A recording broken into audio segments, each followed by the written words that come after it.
এক মুহূর্তে যদি তুমি পিঁপড়ার থেকে ছোট হয়ে যাও আর নিজের বাড়ির উঠোনটায় যদি মৃত্যুর জঙ্গলে পরিণত হয়, তাহলে বাঁচবে কিভাবে? আজকের গল্পে 4টি শিশু এমন এক ভয়ঙ্কর অভিযানে জড়িয়ে পড়ে যেখান থেকে ফিরে আসাটাই ছিল অসম্ভব। এবার শুরু করা যাক আজকের দুর্দান্ত গল্প। বিজ্ঞানী বাবা তার অ্যাটিকে এমন একটি যন্ত্র তৈরি করেছিলেন যা যে কোনো জিনিসকে ক্ষুদ্র করে দিতে পারে, কিন্তু বহু বছর চেষ্টা করেও তিনি সফল হতে পারছিলেন না।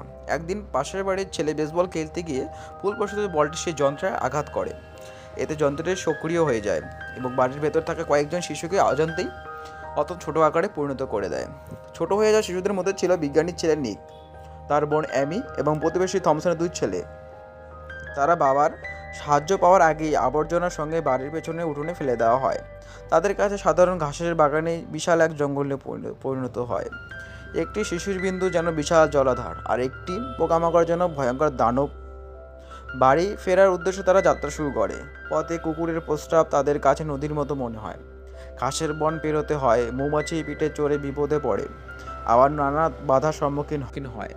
এদিকে তাদের বাবা মা সন্তানদের খুঁজে বেড়াচ্ছেন, কিন্তু জানেন না যে তারা ঠিক চোখের সামনেই রয়েছে। এক পর্যায়ে নিকের বাবা বুঝতে পারেন যে তার আবিষ্কার সত্যি কাজ করেছে এবং বাচ্চারা ক্ষুদ্র হয়ে গেছে। তিনি মরিয়া হয়ে তাদের খুঁজতে শুরু করেন, কিন্তু শিশুদের জন্য প্রতিটি মুহূর্ত ছিল জীবন মৃত্যুর লড়াই।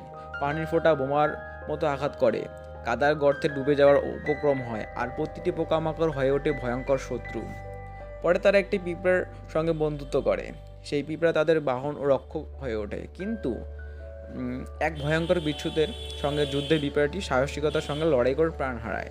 পিঁপড়াটির মৃত্যুতে শিশুরা গভীরভাবে শোকাহত হয়। রাতের অন্ধকারে তারা নানা বিপদের সামলে এগিয়ে চলে। পরের দিন ঘাস কাটার মেশিন চালু হলে তাদের জীবন আবারও ঝুঁকি বুকে পড়ে। শেষ মুহূর্তে বাবা মা দুর্ঘটনা ঠেকাতে সক্ষম হন, কিন্তু তখনও সন্তানদের খুঁজে পান না। অবশেষে পরিবারের পোষা কুকুর তাদের খুঁজে পায় এবং বাবার কাছে পৌঁছে দেয়। তখন বিজ্ঞানী বাবা বুঝতে পারেন যে তার যন্ত্রের লেজারের শক্তি যথেষ্ট ছিল না। তিনি নিজের উপর পরীক্ষা চালিয়ে সফলভাবে ছোট ও বড় হওয়ার প্রক্রিয়া নিশ্চিত করেন। এরপর একটু প্রযুক্তি ব্যবহার করে শিশুদের আবার স্বাভাবিক আকারে ফিরিয়ে আনেন। সবাই স্বাভাবিক জীবনে ফিরে আসে। এই ভয়ঙ্কর কিন্তু রোমাঞ্চকর অভিযানের মাধ্যমে শিশুদের মধ্যে গভীর বন্ধুত্ব গড়ে ওঠে। থমসনের বড় ছেলে অবশেষে অ্যামির প্রতি নিজের ভালোবাসার কথা প্রকাশ করার সাহসও পায়। এভাবেই গল্পের সমাপ্তি ঘটে। তাহলে বন্ধুরা, এভাবেই শেষ হয় এই সিনেমার অবিশ্বাস্য গল্প। ভিডিওটি ভালো লাগলে অবশ্যই